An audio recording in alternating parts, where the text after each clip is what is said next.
What? Of course. I should have expected randomly getting flung, I guess.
This all actually has randomized hitboxes or something.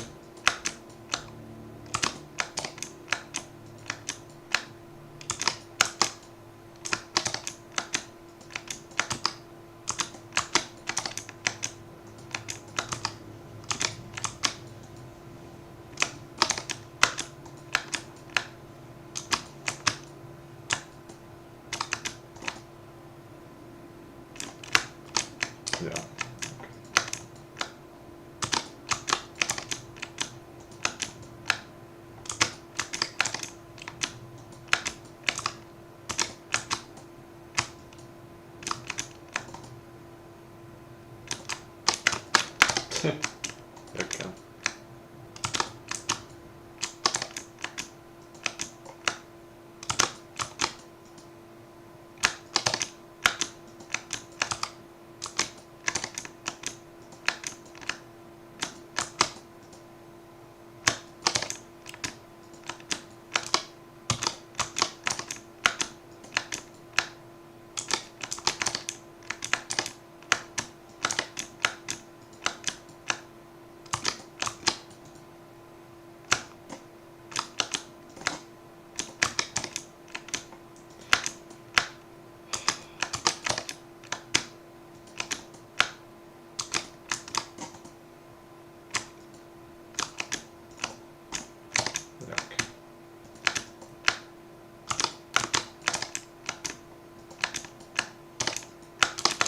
Level is actually awful.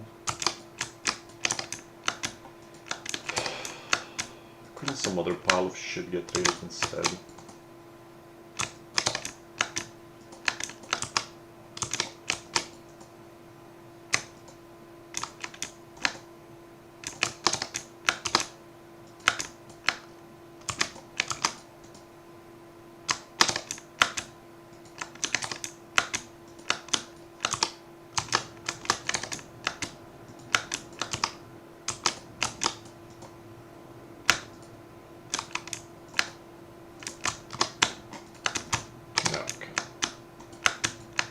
When it could have been, I should just fucking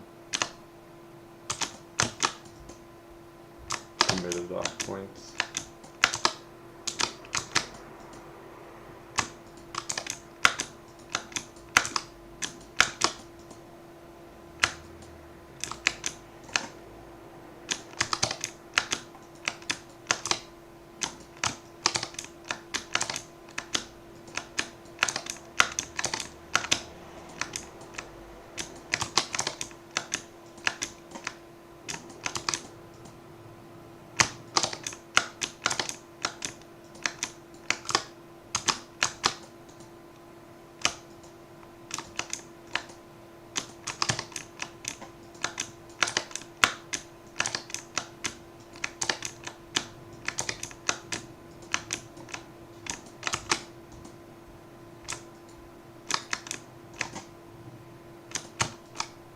Oh my god.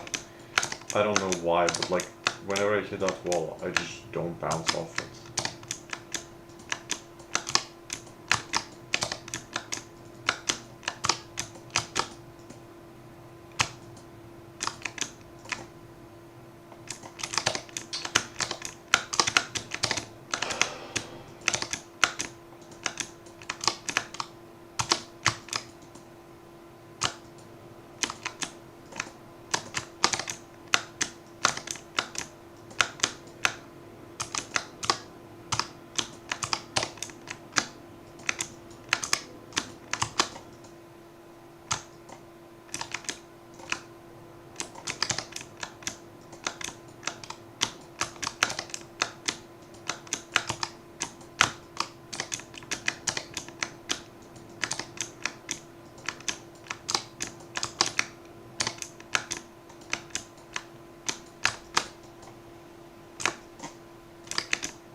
Like, I fucking can't without stupid timing, man.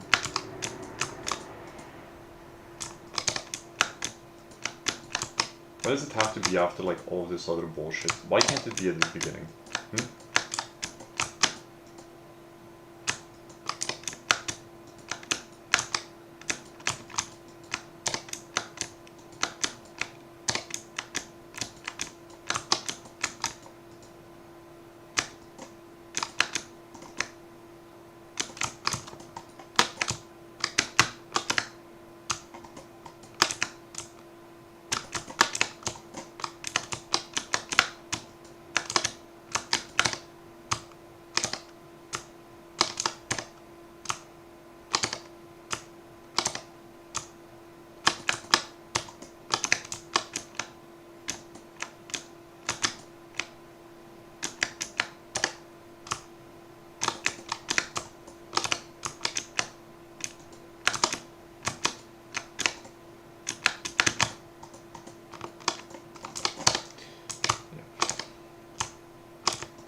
I don't know what about that button makes it bugged.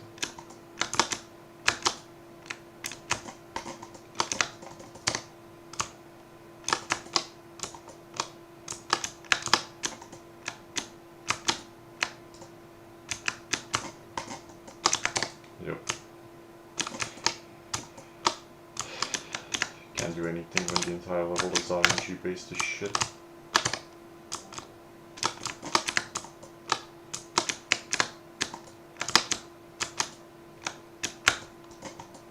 That's bugged again.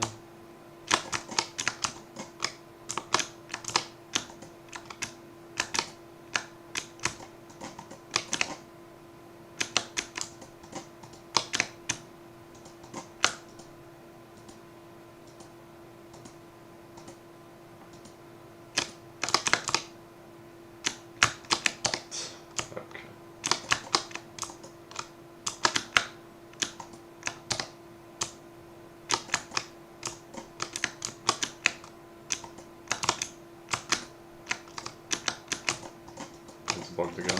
No.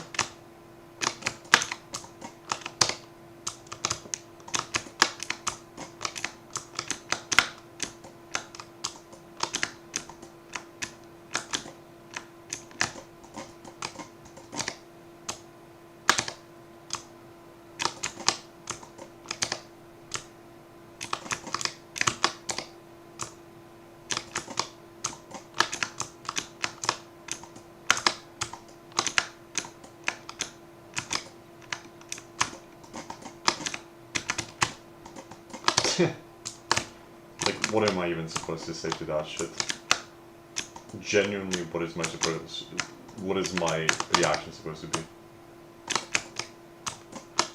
I don't understand how this pile of shit got rated.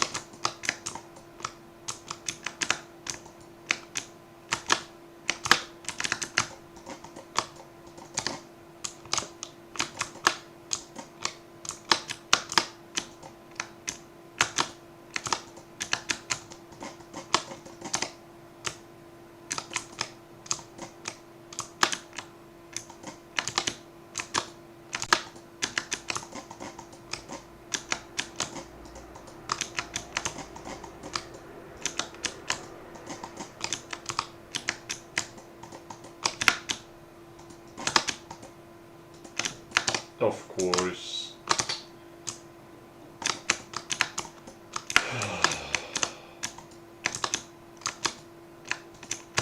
Yeah, okay.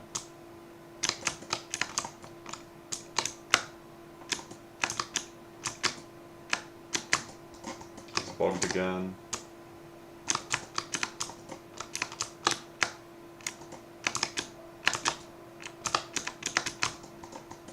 It's bugged again.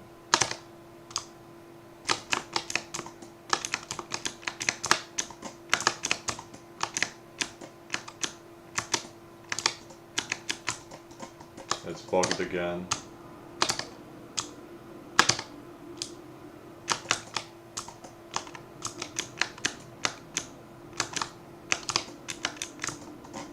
It's bugged again. That's not. Now it is. Of course. You know, who could have predicted this?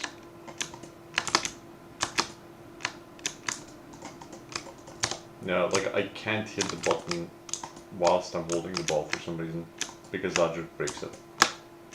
Which makes no sense.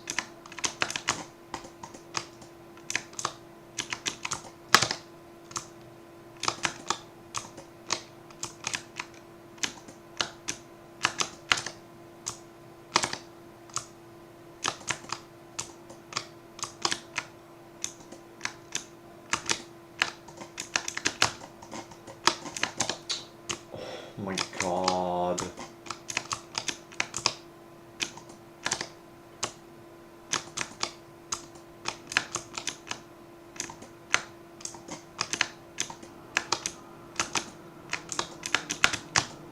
I just talked again.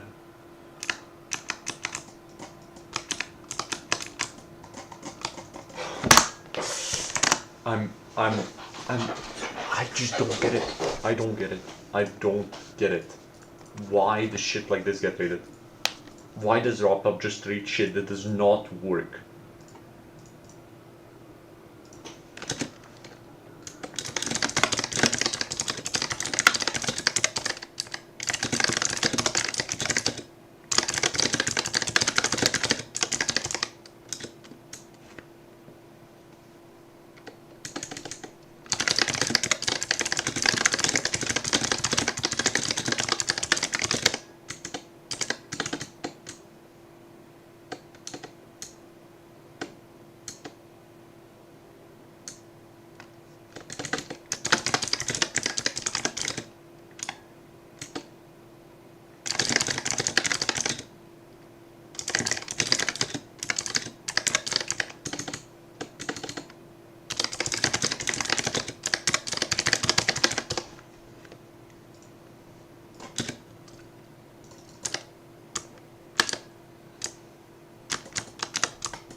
No, fuck you, man.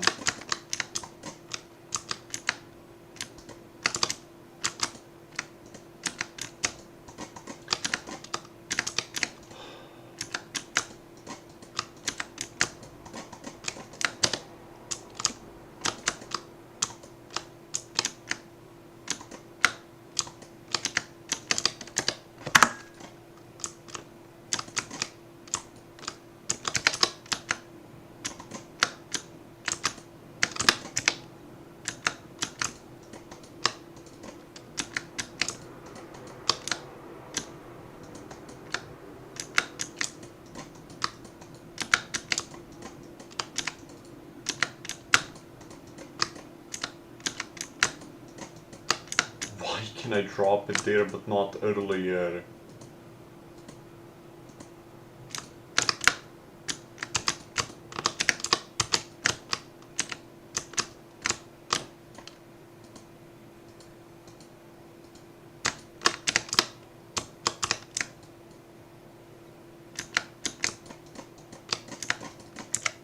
I just don't get it.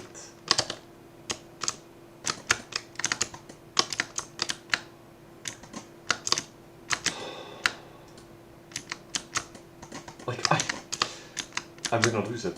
I'm actually gonna lose it.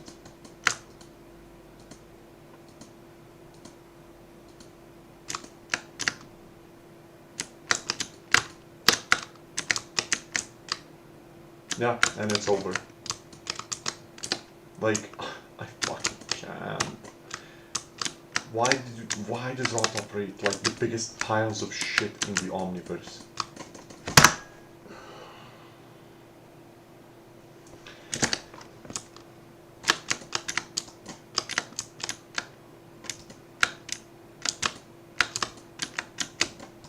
It's bugged again. It's bugged again!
I almost choked that. I almost fucking choked that. Button.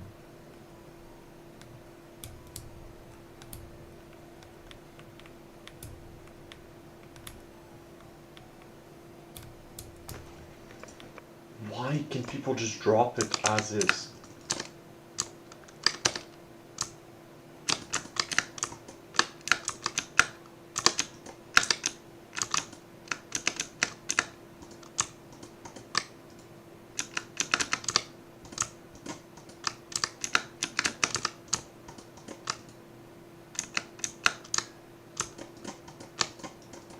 Like, what just randomly breaks it there?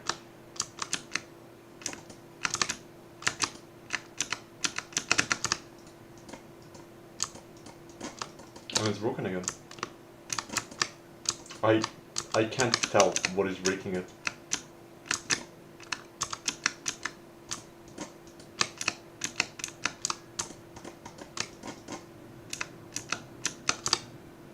And it's broken. Okay, now I can see what breaks it. That does not help me at all though.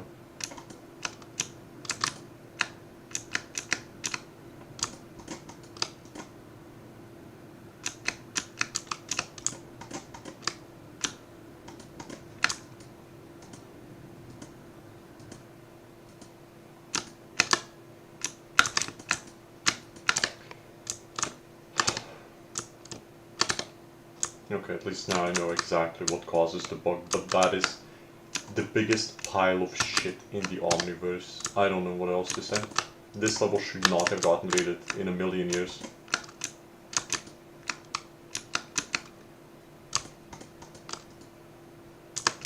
No, that's gonna break. That's still fine. Of course.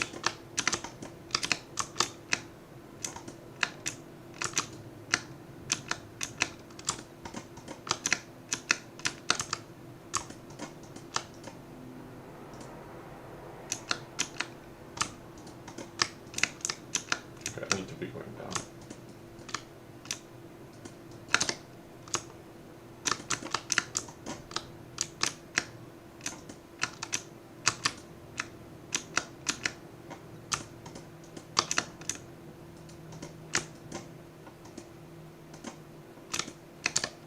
Okay. I've definitively found what causes the bug now, which is great.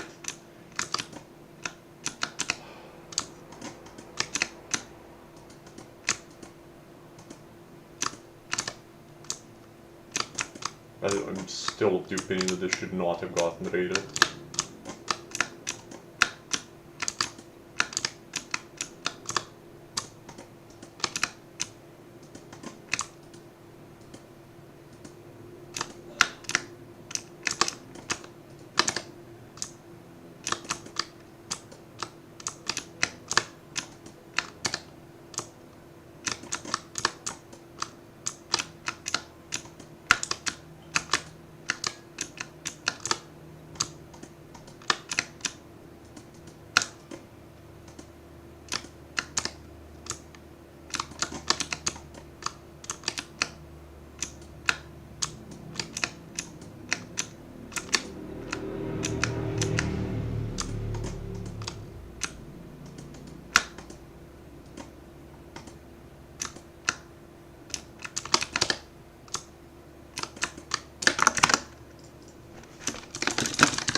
Oh wait, wrong side.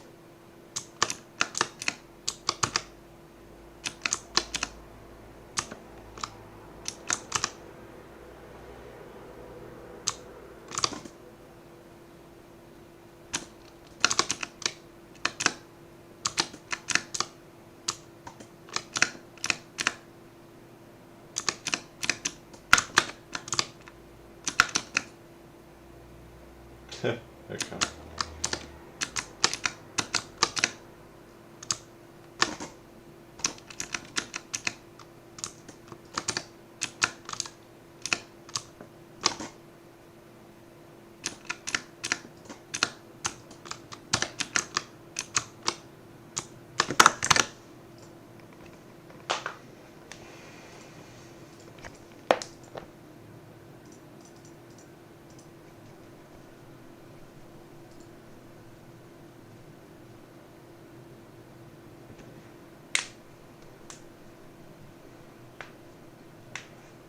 Okay, well, I'm gonna be right back.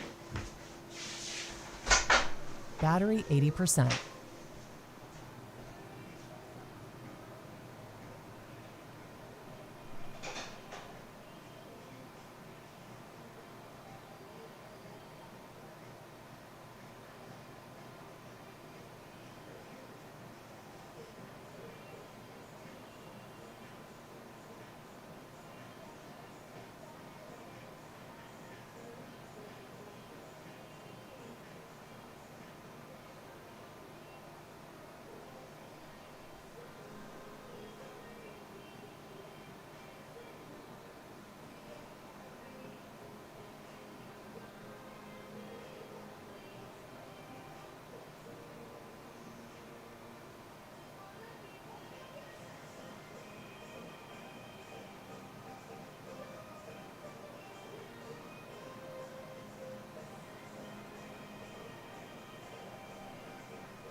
Yeah, fuck it.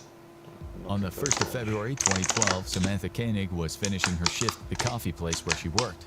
It had been a day like any other for the 18-year-old barista, and since things were quiet, the long, uneventful day winding down, she'd already begun tidying up the Common Ground stand in downtown Anchorage, Alaska. That was when a man approached her, a figure wearing a ski mask, who was set on turning this average day into one unlike any other, ending it in an unspeakable tragedy. The man placed an order for a coffee. Despite it almost being the end of her working day, Samantha obliged and started making his order, expecting that it would be the last one of the day. And in a sense, it would be.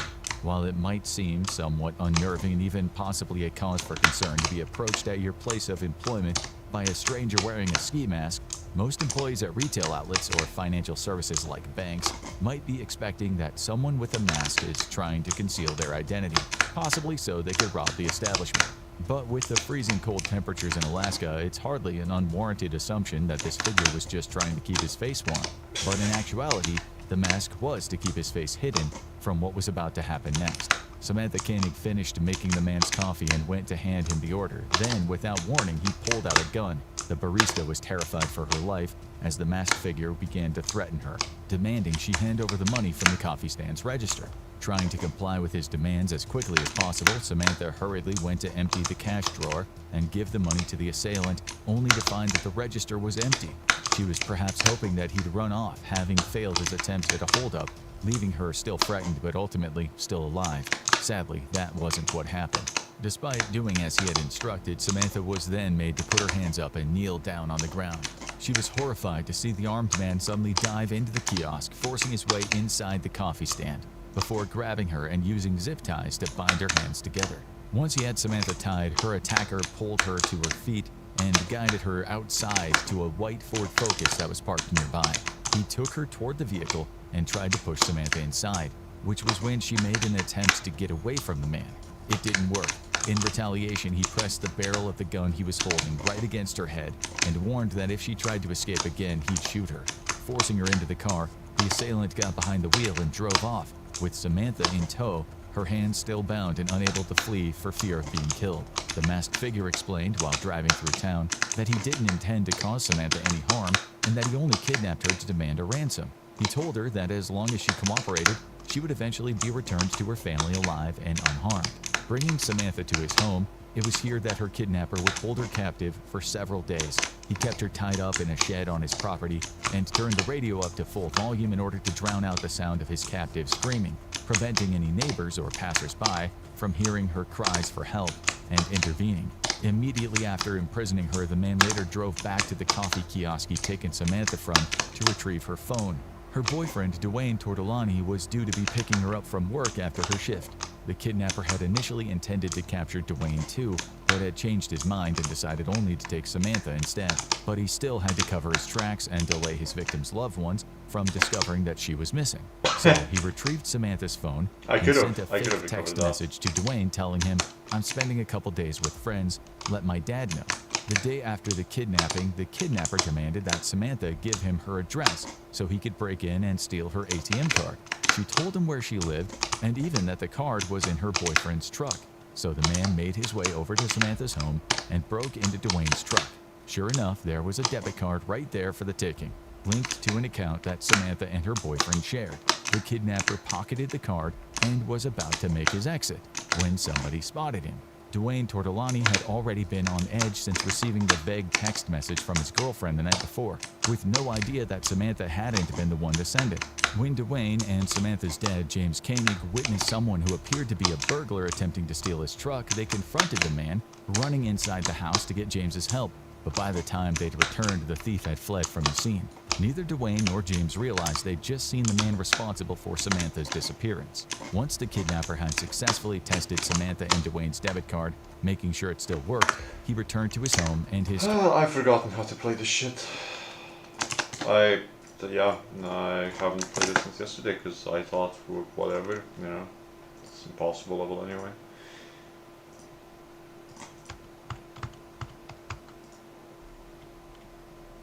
I got so lucky I'm alive. Yeah. Cool.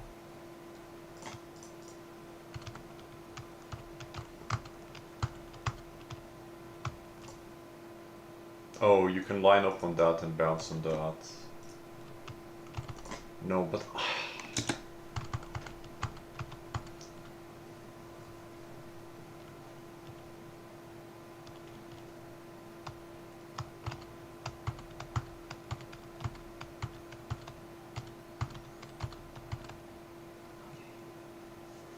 That's a buffer, that's a buffer. Buffer from the top. Hold right.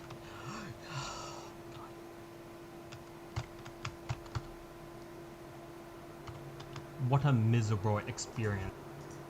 Nah, no fucking shit, man. I don't even know who this kid is, but I agree. This is a pile of shit. After victim. There, he poured himself a tall glass of wine and headed out to his shed, where he violently forced himself on Samantha. Afterward, he strangled her to death. The man who kidnapped and killed Samantha Koenig was named Israel Keys. To those on the outside looking in on the man's life, he was unassuming. Just a father to a daughter and a reliable handyman, a contractor, and a construction worker with his own business, Keys Construction. But since the details of his heinous actions were brought to life, he's been called by some the most meticulous serial killer of the 21st century. Make no mistake, Israel Keys was a monster wearing the mask of a man and one responsible for a whole laundry list of serious crimes, from burglary and bank robbery to arson, kidnappings, with his serial killings claiming the lives of between 11 and 20 victims, as well as his numerous aggravated sexual assaults added to the already degenerate pile. His crime spree toured the breadth of the United States as early as 1996, only ending after 2012 when the FBI learned about what he'd done to Samantha Koenig, and what they uncovered made them utterly terrified of Israel Keys. Once he had murdered Samantha, Keys would leave her body stashed in a cupboard inside the shed where he'd been keeping her prisoner. After all, he had places to be and a flight to catch. The next morning, he woke up his daughter, who was only 11 at the time, and left for the airport.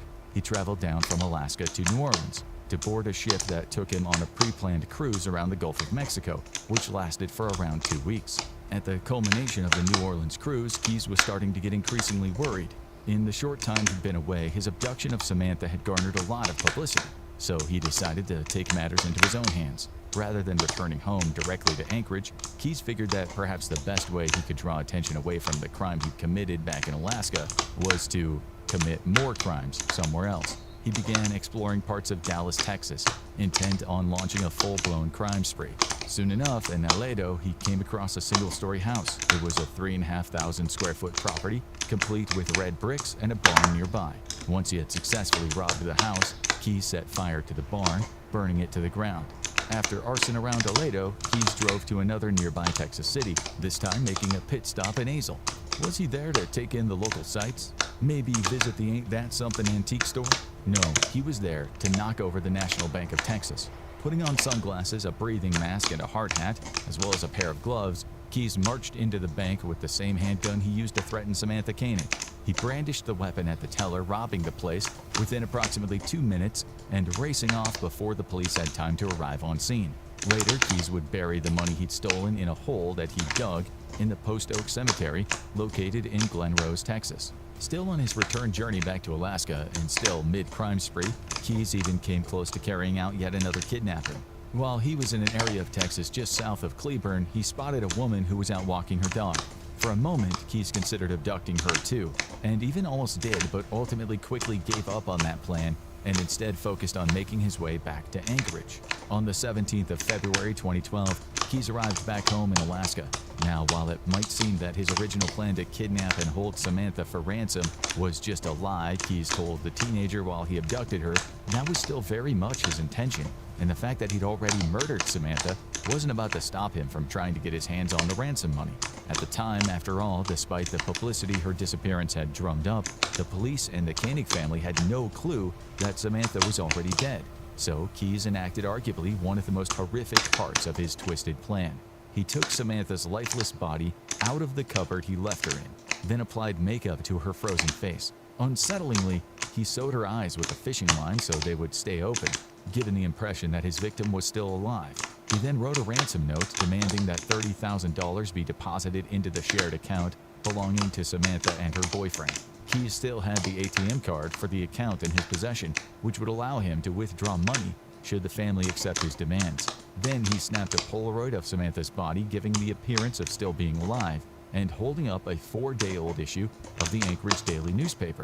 Having it visible in the frame proved the photo had been taken recently and would, according to Keyes' plan, make it seem like the deceased woman was still alive. Both the photo of her body and the note containing his ransom demand were then left at an Anchorage park underneath a memorial flyer for a dog named Albert. This was where Keyes instructed Dwayne Tortolani to look for further instructions using Samantha's phone. The message ominously read, "Connor Park sign, under pic of Albert, ain't she purty?" A few days after leaving the photo and a ransom note for Dwayne to find, Keyes disposed of Samantha's body.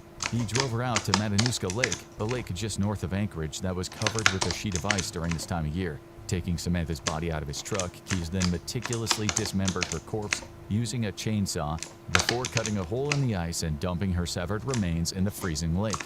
Around this time, Dwayne found the ransom note left in Connor Park and shared it with Samantha's father, James, as well as the rest of the family.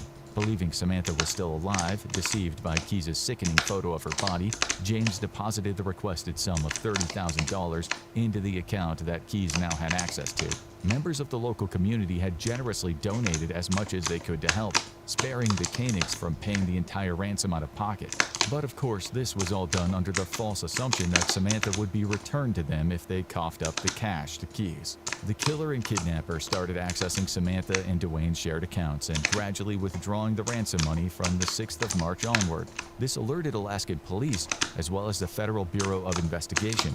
Given the severe nature of the crime committed, The FBI had also begun to investigate the case, and as a result, they were monitoring any activity on the account where the ransom money had been deposited. Shortly after Keyes started collecting his ill-gotten gains, he started making his way through the southwestern states. In Alaska, he was not only too close to where he'd left Samantha's body, but staying in one place would make it easier for police to catch up with him. This did little to deter the authorities from tracking where in the southwestern U.S. he was making the numerous withdrawals of ransom money. Authorities in Alaska had made the controversial decision not to release the surveillance footage of Samantha's abduction to the public, which is often done to encourage citizens to come forward with any relevant information if they recognize familiar figures or details from the footage of a crime under investigation. However, without the assistance of the public, police were able to determine that the man responsible for both the kidnapping of Samantha Koenig and the robbery at the National Bank of Texas had been driving a white 2012 Ford Focus.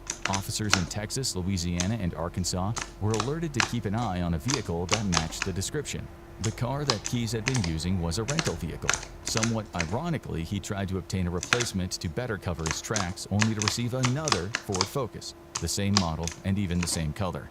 This would eventually lead to the authorities arresting him after a Texas Highway Patrol officer spotted Keyes and the vehicle on the 13th of March. The officer alerted Texas police and began following the white car onto Highway 59, having noticed that the driver was traveling above the speed limit. The Highway Patrol officer made his presence known to Keyes, getting the kidnapper to pull over to the side of the road. The moment he stopped, a fleet of unmarked vehicles raced to the scene, federal agents and Texas Rangers pouring out of their cars and surrounding him. Israel Keyes had nowhere left to run. In a quick search of the murderer's car later, authorities had found Samantha Koenig's debit card along with her cell phone, which Keyes had removed the battery from to prevent it from being traced. Also in the car were a ski mask, Keyes' gun, and cash that he'd taken from the National Bank of Texas, distinguishable by the anti-theft dye that stained the bills. Keyes also had maps of California, Arizona, and New Mexico, with certain areas highlighted. Israel Keyes was subsequently arrested at the scene and indicted in a federal holding facility located in Beaumont, Texas. On the 26th of March, he was returned to Anchorage and confessed to murdering Samantha Koenig. During subsequent interviews with the police, Keyes conducted himself with an unsettling level of calm and patience, even offering up terms to the authorities in exchange for confessions of his various other crimes. It turned out that, unbeknownst to law enforcement, Samantha Koenig was not Keyes' first victim. He offered to divulge the information regarding the crimes he had committed, and even agreed that he would plead guilty to any and all charges that were brought against him. But Keyes laid out that he'd only agree to do so as long as his trial lasted less than a year, and that he was sentenced to execution at the end of it. Naturally, police don't, or certainly shouldn't, be able to influence the outcome of the judicial process, so promising a specific outcome in Keyes' trial was a little far out of the police's jurisdiction. Still, federal investigators eventually struck a deal with Israel Keyes to learn about where the bodies of his other potential prior victims were hidden. Keyes willingly agreed to reveal all, but there was one other important caveat to his doing so. He didn't want the public or the media to know any of the details about his crimes, because Keyes didn't want his daughter to learn about what he had done to Samantha.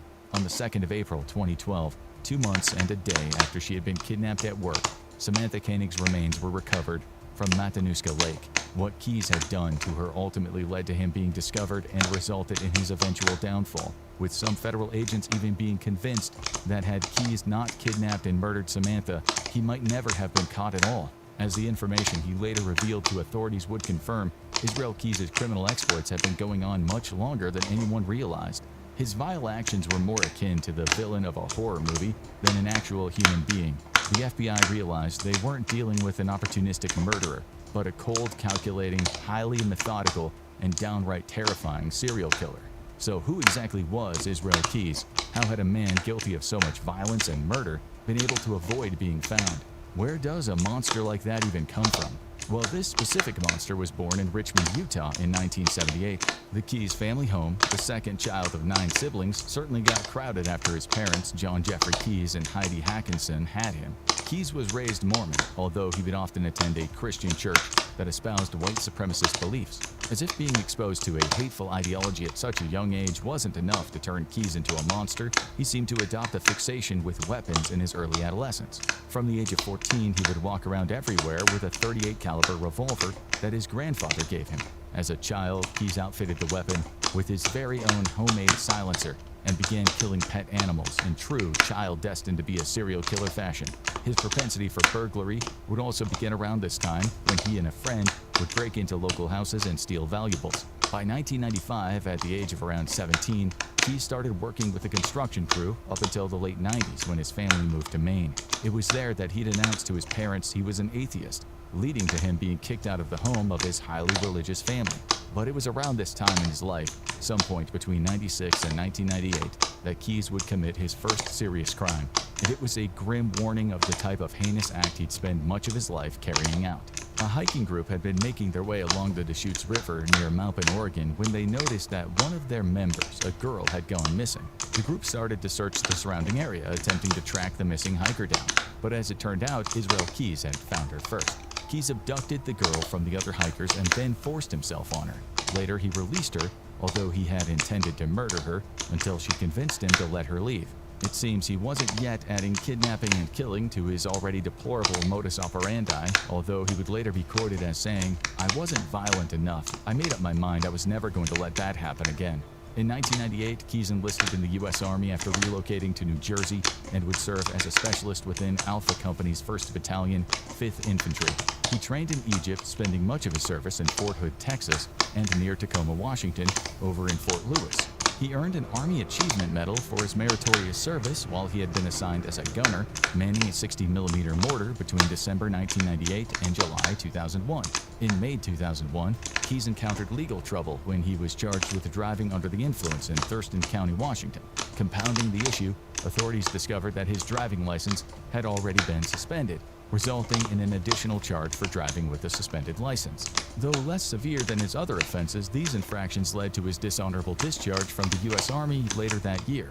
While discharge from the armed forces would be devastating to some, for Keyes it offered him a chance to pursue his true passion. His new lease on life was largely focused on ending other people's lives. Upon his arrest, he confessed to the FBI that shortly after his military discharge, he took the lives of his first murder victims, a couple whose identity still remains unverified. In 2000, Keyes became involved with a woman living on the Washington Makah Reservation, and their daughter was born a year later. By the following year, 2002, Keyes had separated from the still unnamed woman and took his daughter away to live with him. Then, as of 2006, he began taking a number of travels away, visiting parts of California, Washington, and New England, never specifying the reason as to why. When he made his confession to law enforcement in 2012, Keyes was confirmed to have committed a number of burglaries, taking place in between 20 to 30 different homes, as well as conducting robberies in several other banks. The time he robbed the National Bank of Texas certainly wasn't a one and done. One of the most notable of those took place in 2009, when Keyes decided that in order to finance his crimes, the quickest way to secure some funds was to rob a bank, as one does naturally. He had allegedly abducted and killed a man in New York not long before. Then, on April 10, 2009, Keyes made his way toward the community bank. He was said to have been wearing a jacket and jeans, gray shoes, two-tone gloves, sunglasses, and a fake mustache and goatee to complete the look. Oh, and a couple of accessories, a .40 caliber semi-automatic Smith & Wesson handgun, and a .22 caliber Ruger Charger pistol as a spare. Heading inside with his weapons at the ready, he successfully made off with the cash he needed. However, rather than get spending, Keyes had a different approach. Stashing the stolen money in a toolbox, he then buried it in the Woodside natural area of Essex, Vermont. Along with the cash, he buried both his Smith & Wesson and Ruger Charger, along with homemade silencers, ligatures, ammunition for both guns, and some garbage bags. 4 days later, he flew back home and made several repeat travels across America over the next 2 years. In 2011, he flew to Indiana, then drove to New York, and later back to Vermont. Recovering his hidden toolbox, he prepared to target and murder another victim as a prelude to another bank robbing spree, with maybe some arson thrown in as an added treat. Prowling around suburban neighborhoods late on the 8th of July 2011, Keyes eventually set his sights on Bill and Lorraine Currier. Having observed which room of the house the couple were asleep in, he...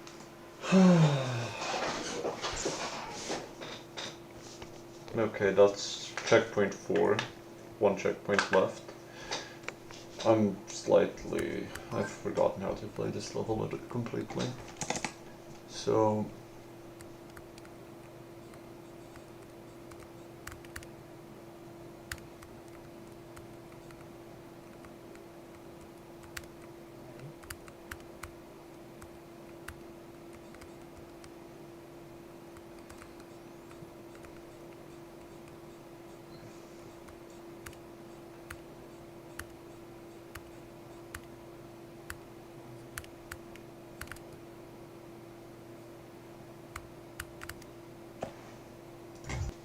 I don't know, this one seems a lot more doable, although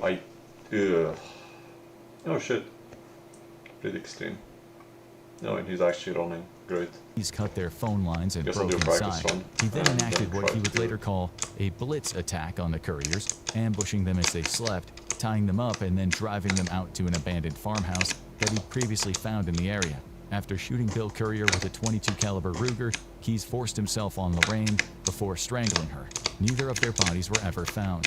Where Keyes was different from many other serial killers was exactly how he went about conducting his crimes. Rather than attacking victims spontaneously, he instead meticulously planned out each of his murders, spending ample time and taking extreme caution to avoid detection. And it seemed to work for almost his entire killing career, since the police and the FBI didn't make any headway in even discovering his crimes until he kidnapped and killed Samantha Koenig in 2012. What also made him far more difficult to track down than other serial killers was that there was little linking Keyes' various victims, even the ones that authorities had actually found. Statistically, murders are typically carried out by somebody that the victim is considerably familiar with, or a person who is at least known to the deceased. But when it came to Keyes, he had no prior connection whatsoever with any of his victims. The idea of a total stranger just deciding, apropos of nothing, that they're going to end your life because you just happened to cross their path is genuinely the stuff of paranoid nightmares. Keyes would lie in wait and search for victims in parks, cemeteries, campgrounds, or other similarly isolated areas away from the prying eyes of potential witnesses or surveillance cameras that are far more common in populated urban areas. When describing his reasoning to the police, he explained that there weren't as many people to choose from in areas like these. He confessed to law enforcement that the lack of anyone else around to see what he was doing was what drew him to the places and the people he targeted. There's also no witnesses, really. There's no one else around. He never went after victims that fit a specific profile, targeting men and women, although when interviewed by police in 2012, he claimed that he considered children and their parents to be off limits. How altruistic of him. Despite these claims, the FBI still suspected Keyes had been involved with the killing of several teenagers and children. In addition, the fact that Keyes moved around a lot, constantly traveling away to enact his brutal acts, made it initially hard to link his crimes to each other. If a death occurs in Vermont and another takes place in Washington, it might be considered by police to be a bit of a leap to assume the same person did them, let alone entertain the idea that they were the work of a notorious serial killer.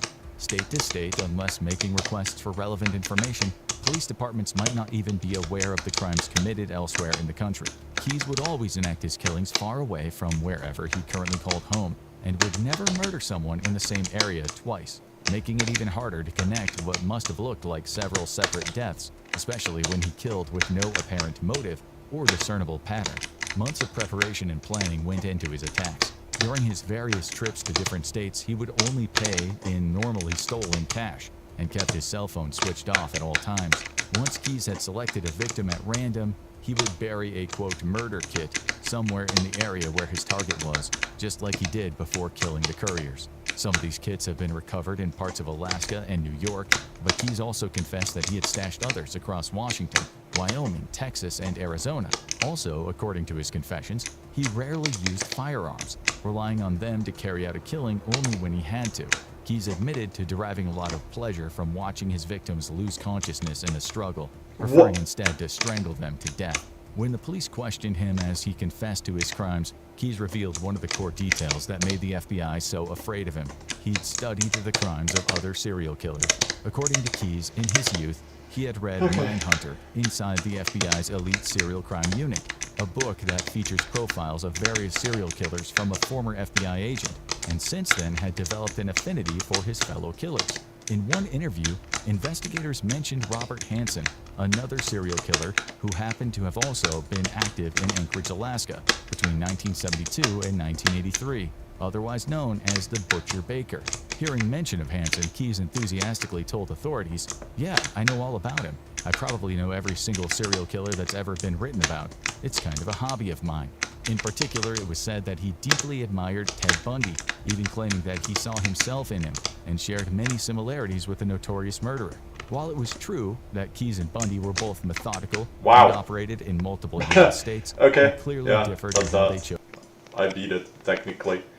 I did every checkpoint. I was in practice because the level is shit, so 48, 48, 108, Yeah.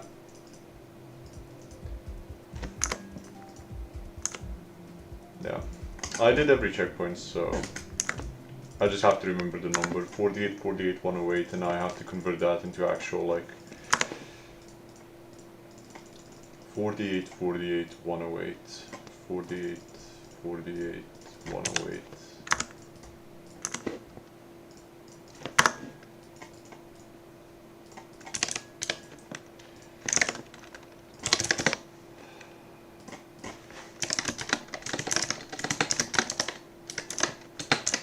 So 2928,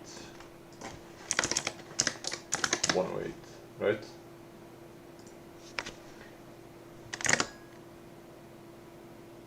Forty-eight, 48, yeah, 22, 29, 28, 108.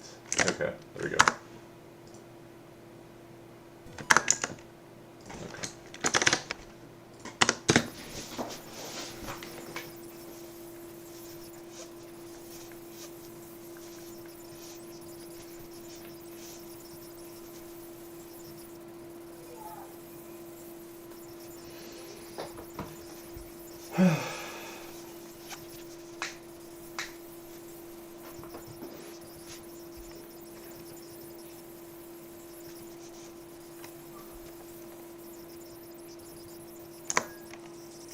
Okay, I guess I can't get 108, or maybe it was because of speed hack. It doesn't really matter. 48, 48, 108. 48, 48, 108. 48, 48, 108. 48, 48, 108.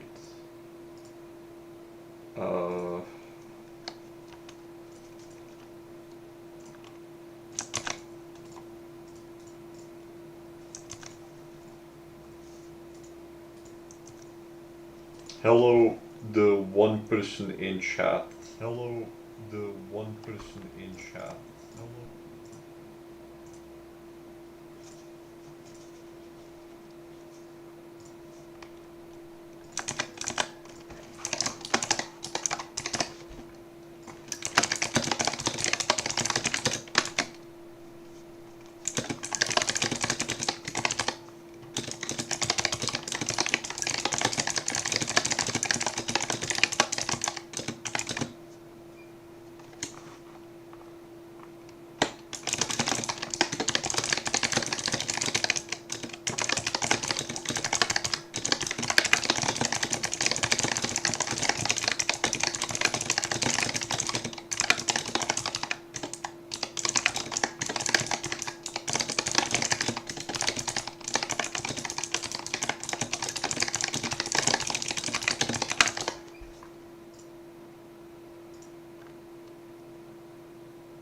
What's the idea of this level?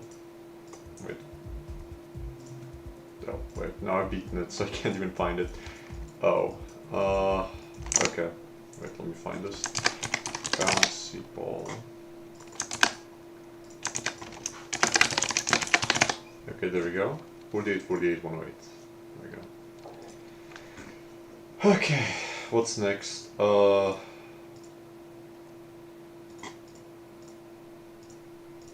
I guess I'll beat the rest of the non-demon levels. And then the next thing would be beating,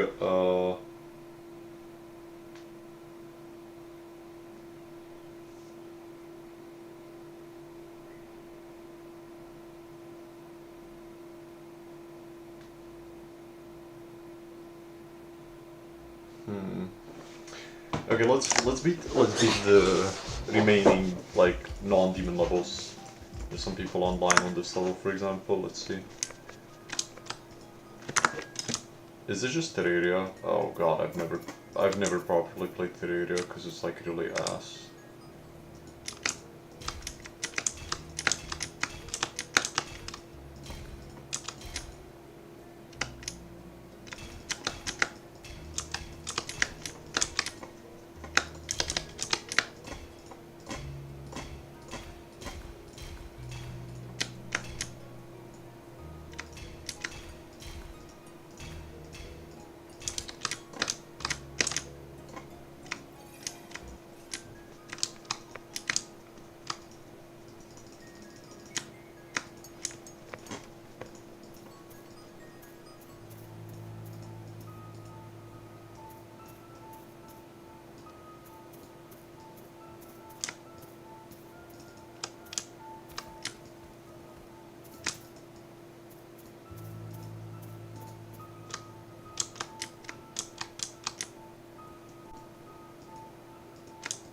Okay, that's recall. Oh, oh, this is a boss fight. I see.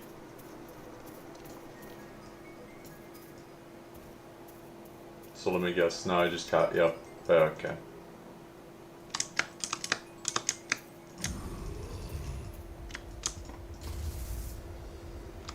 Okay, this isn't that bad, I suppose.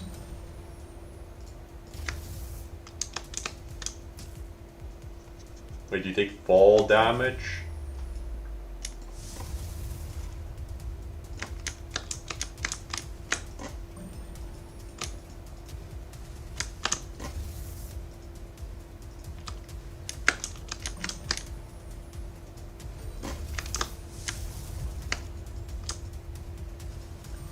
I don't know why I picked that up. I could have just left it for later. Okay, now see, could have left it for now.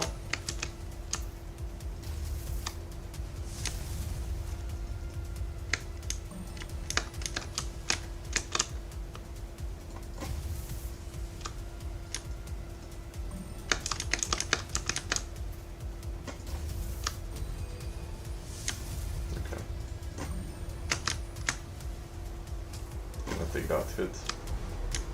Oh shit. I should have just stayed still.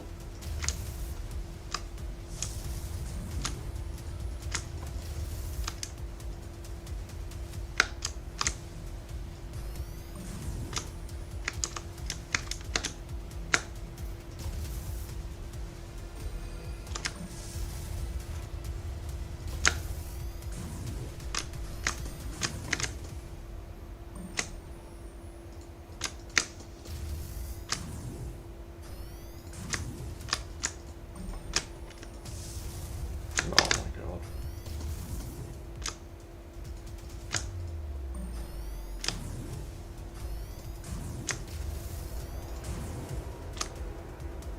HP?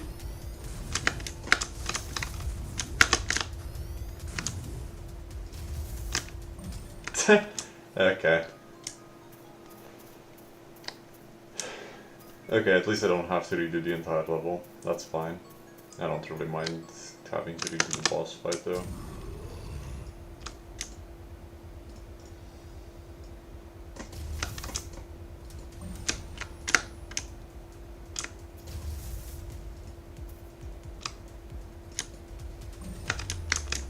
This is a pretty funny level. Okay, I should not be on the ground when that happens, I guess. Wow, this is way worse than last attempt. Oh my god, this is horrendous. Bro. Okay. Well, this is actually a lot better. Wish this is how the level was presented instead of like the zoomed in shit.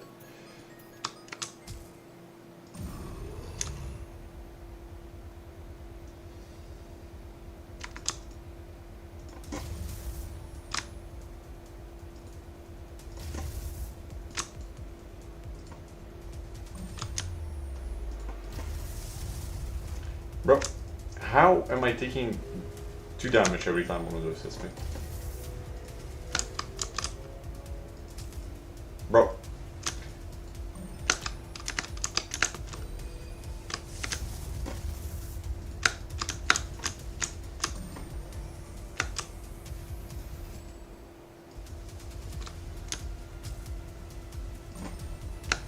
What a mess.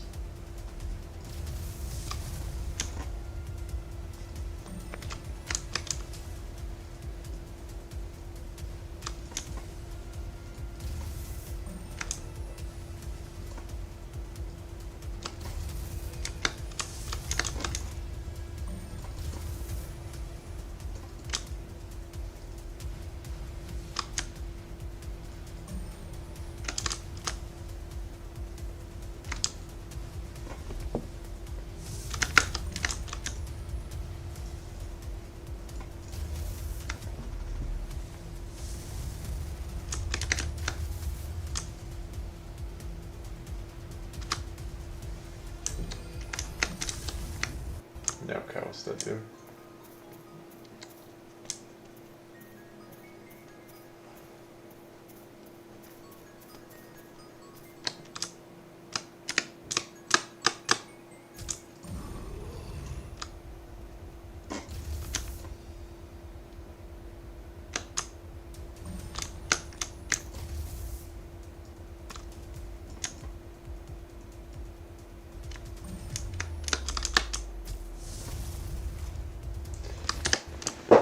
I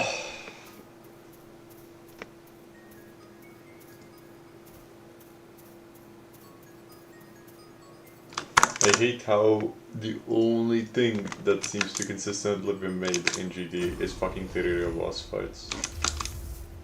Because they're so boring, man.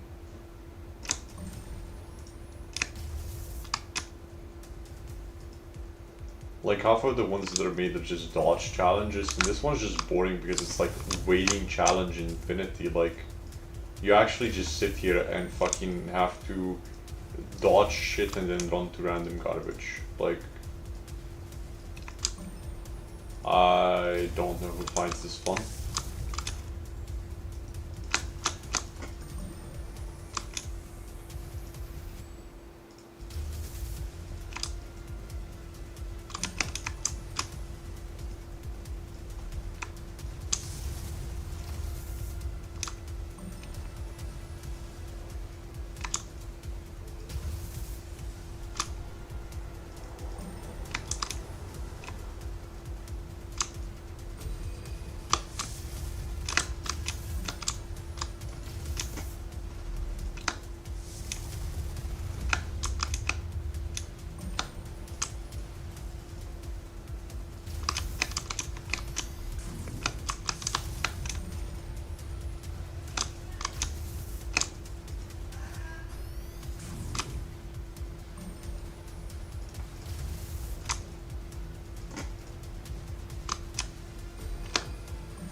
There we go.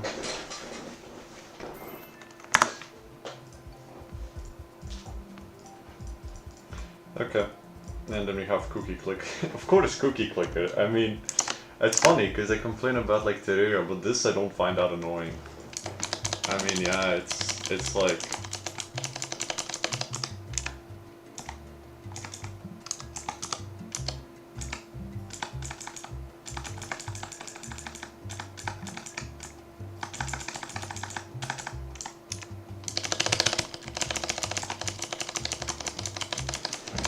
Oh, no.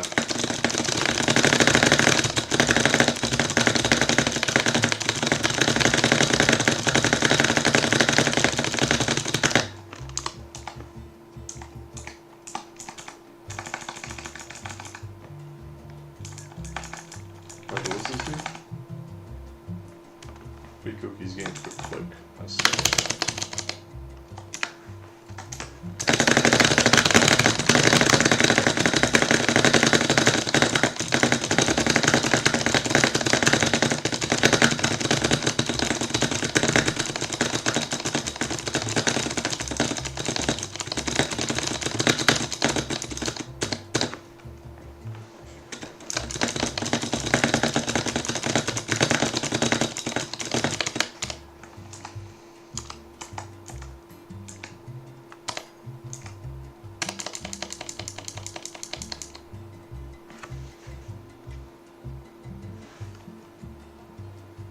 I feel like the song is kind of broken, but no, I don't think so.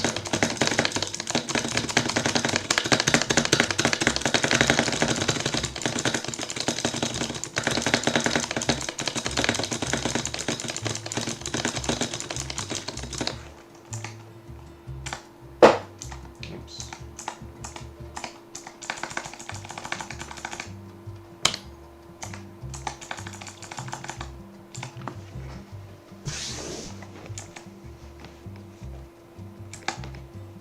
$257 billion.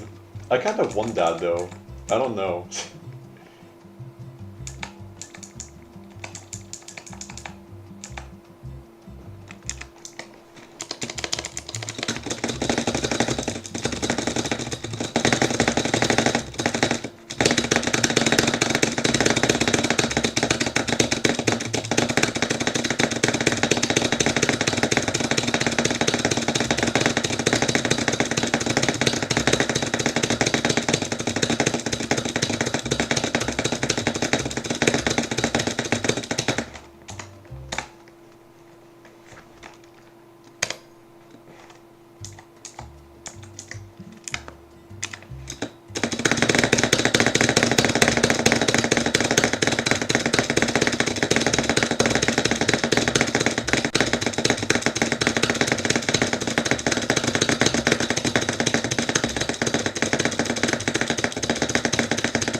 Okay, now that we have that, you can just...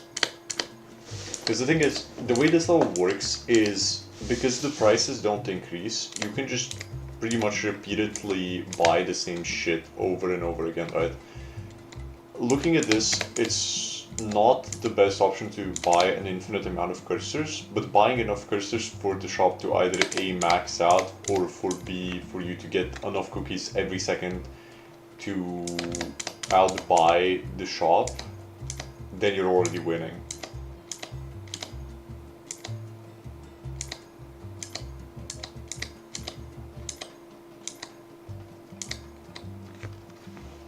Yeah, okay, it just keeps on going for infinity, so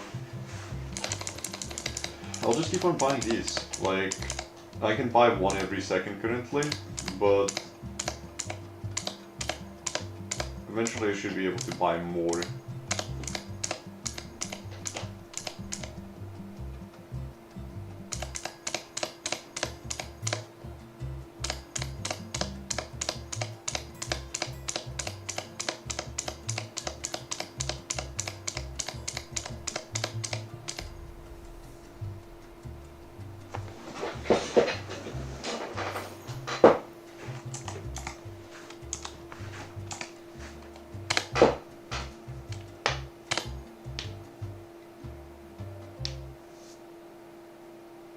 You know, thinking about it logically, I don't believe there is a good reason to stop buying these. There is, because you're maxed out. I was thinking you might max out after 100, but I wasn't sure, so, you know, might as well check. Yeah, at this point, how much do I get for this? I get 3 clicks, right?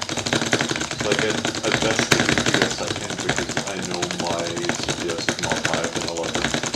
Although I'm collecting with 3 inputs, so it might be a bit better, but it's just marginally better, you know. It's just not worth it past the second point.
After this, I'm not really sure what I'll do.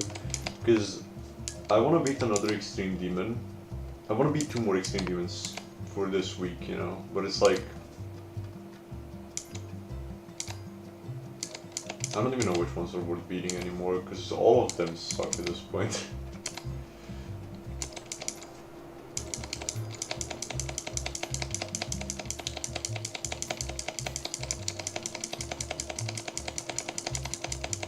Ugh.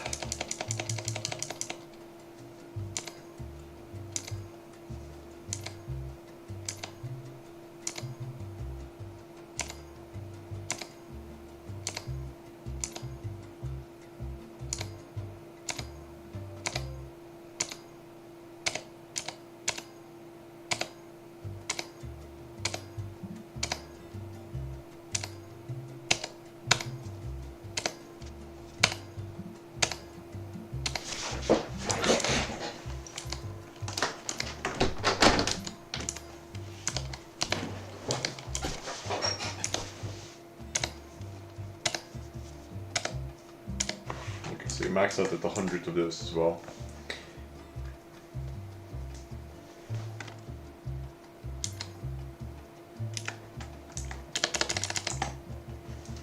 Yeah, at this point, I can do nothing. I just have to let the fucking game do its own thing.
I'm playing games on my phone at this point.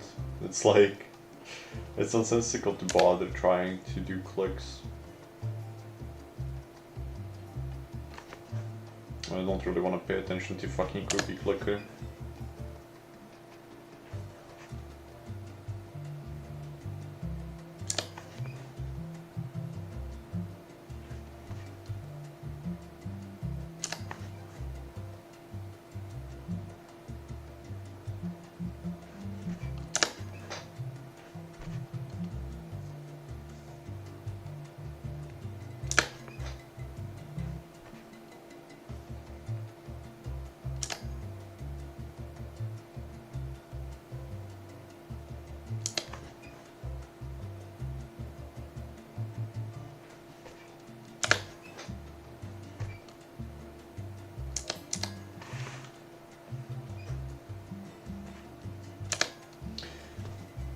I'll get to 5k and then I'll start waiting for the next thing.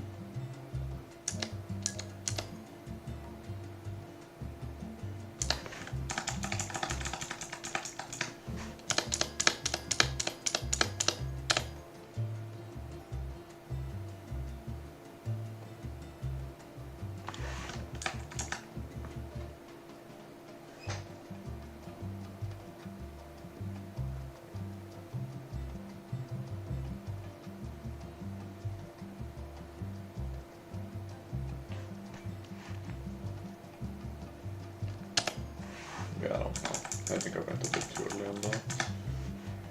I could just... Wait, why don't I just buy these out?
much does the next one cost? 350. I mean, Jesus Christ.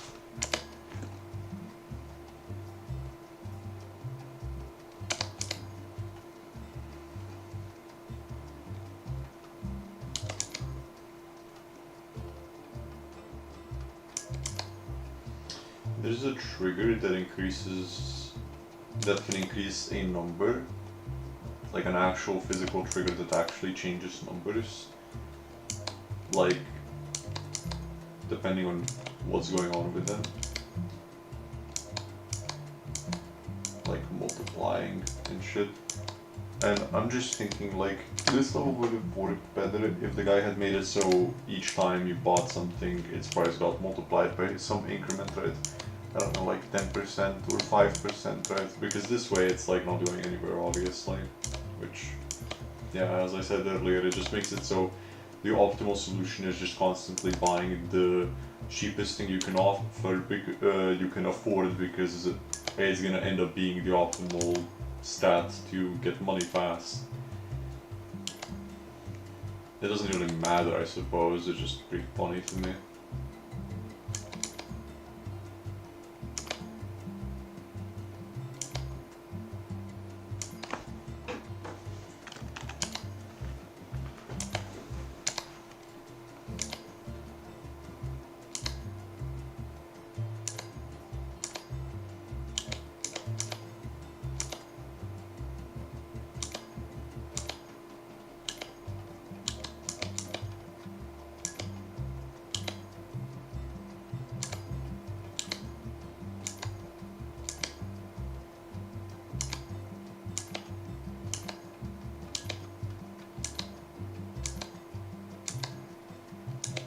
Damn.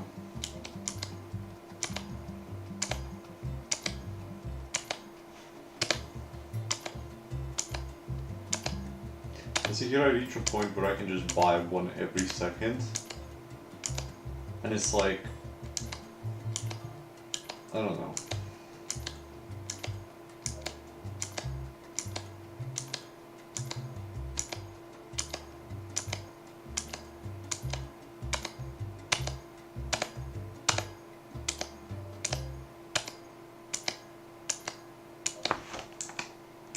The next thing is 350 million. And just buy all of these, you know. For no reason.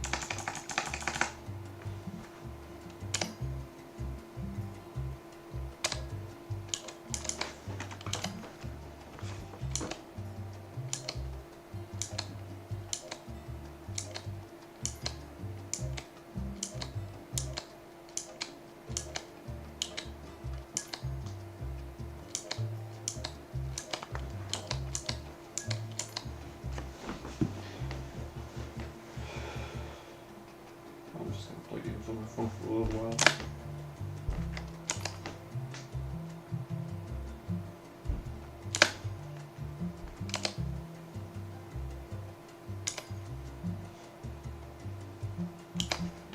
Yeah, it's already at like the 1 in 3 second stage.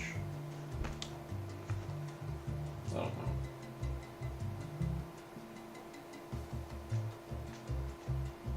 I mean, not that I want to complain really, because it does make the level easier for me, right? Because then I just don't really have to pay attention at all. But it's still like, I don't know, there's no point to this.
Yeah,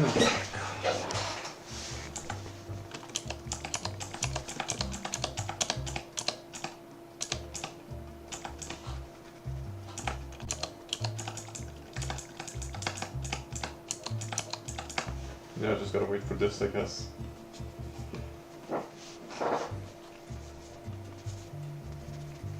What about this thing? No, this does nothing.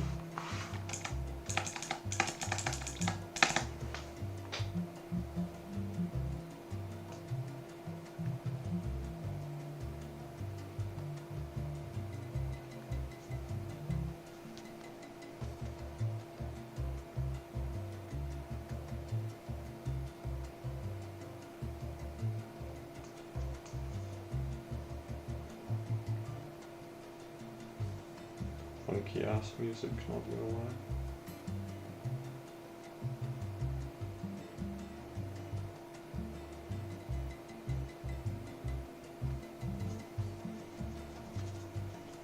What an absurd number though, like 257 billion. I mean, it's such a random number, that's the thing.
assume there's like another achievement, although I have no clue what it is. I assume it's like collect 1 trillion. Oh wait, no, there's not. I think there were only 2. I thought there were 3 coins, maybe, possibly. I just spent half an hour on that. Oops. Okay, well, that's that. Yeah, I'm sorry, I don't have chat open on my phone, cause, yeah.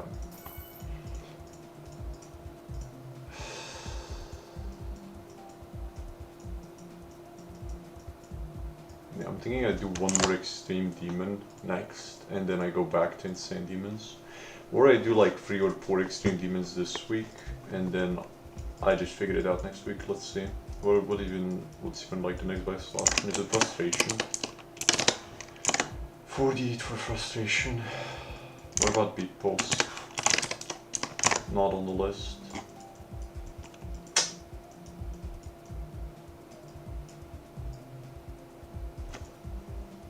I don't know, I guess I could do beat pulse next.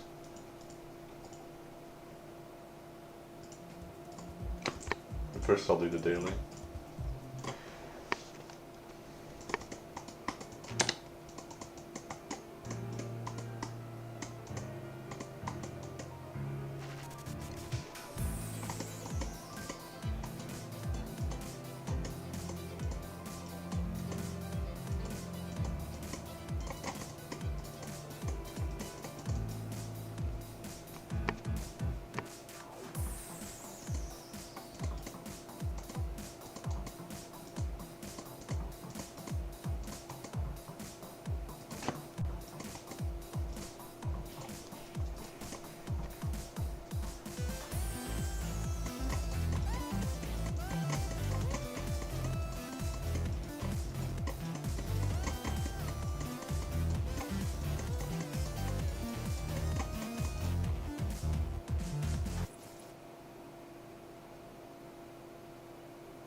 Let's see.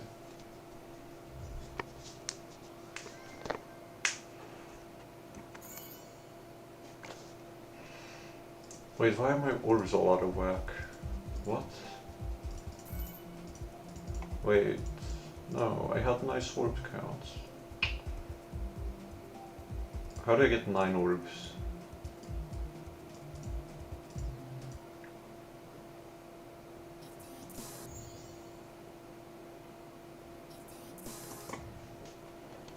How much does 4% give? 2. Well, now I'm 1 off. That's horrible. How do I... Can I get like 1% on this? That is not gonna be 1 orb, right? It is 1 orb. Oh, there we go. My orbs are fixed. 84, 550, 550. I want to open 1 chest. How to get 2 keys really easily. I'll get out of his rated nothing. Okay, let's do a beat pulse practice run.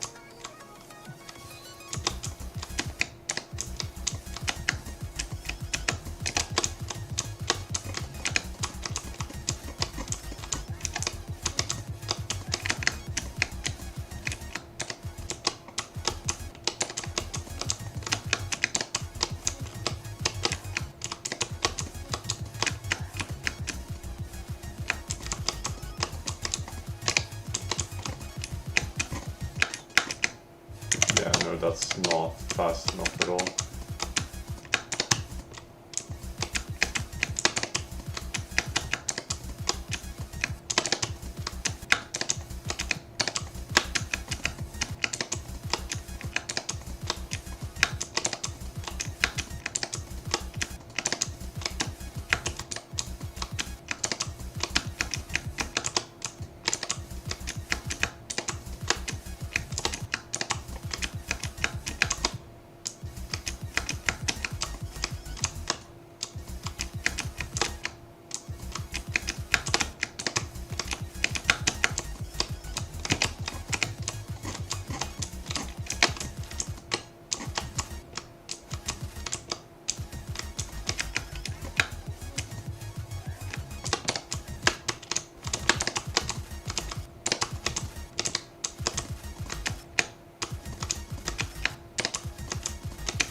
know this place also has a timer, so...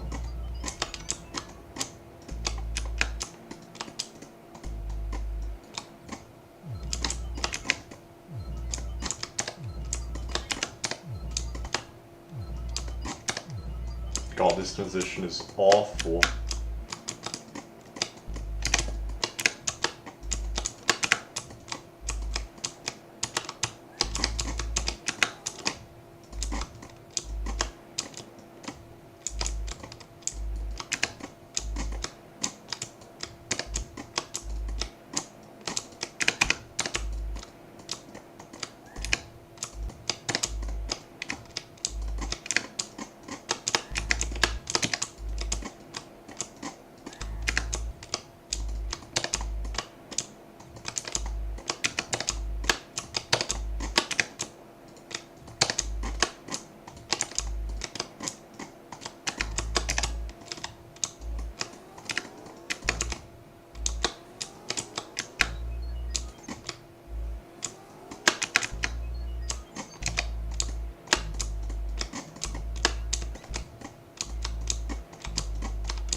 I was thinking maybe you can land on the edge. Wow, this transition is even more awful. What the fuck is it with this level and having like really shit transitions?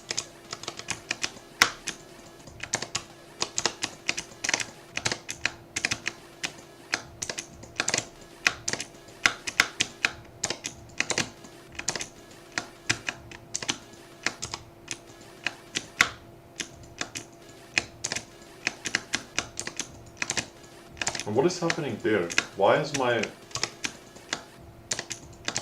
That is downright horrendous.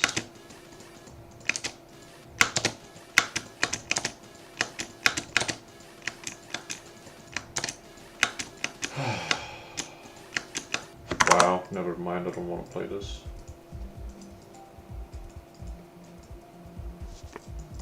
Well, the only other option is like frustration. I don't know if I want to play this either.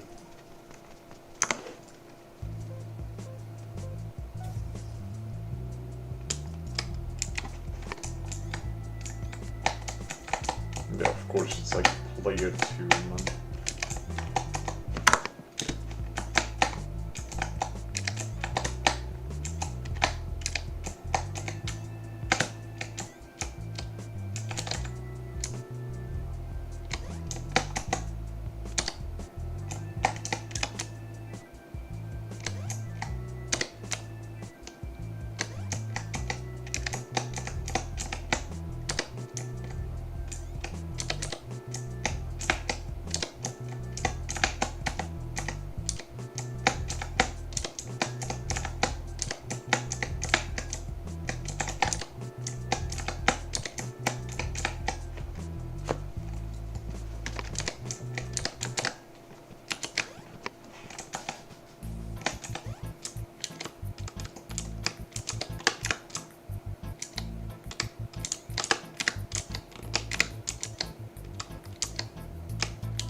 thought these were supposed to be checkpoints.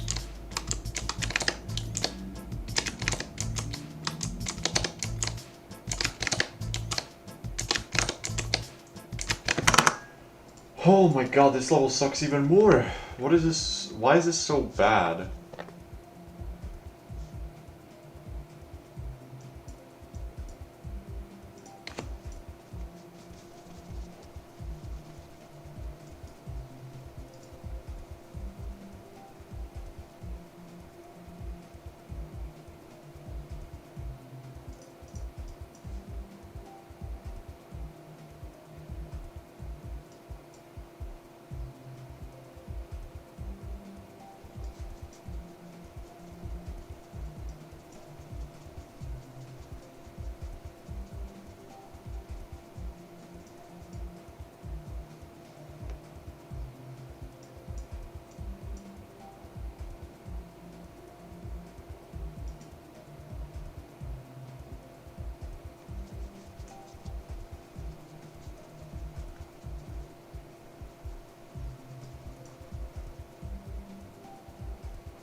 I'd like to use my mouse to jump.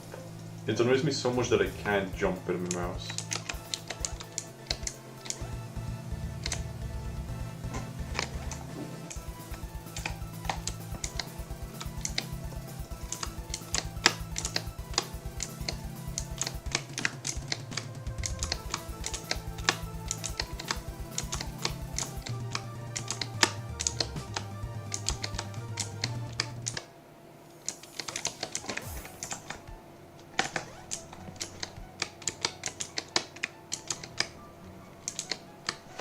I can see that the map isn't too long. The only thing I'm annoyed by is, well, this thing with like the fact that I can't use the mouse. I gotta talk with List Mods about this if I can maybe be allowed to use mouse, because this feels really weird. Alternatively, yeah, I guess I'll fucking DM Jazer on fucking Discord. I think I should have his Discord somewhere. Oh, now the checkpoints work. That's great.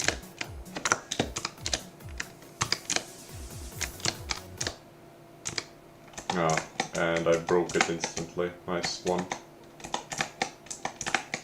Okay, so if you don't press restart, it lets you stay on player 1. That's great.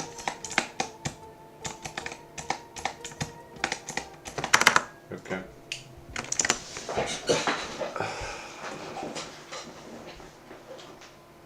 Gravity trigger.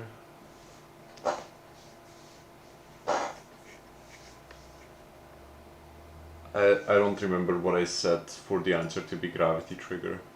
Oh, well, bro's gone anyway. Okay. Let's see. Jazer. I don't have Jazer.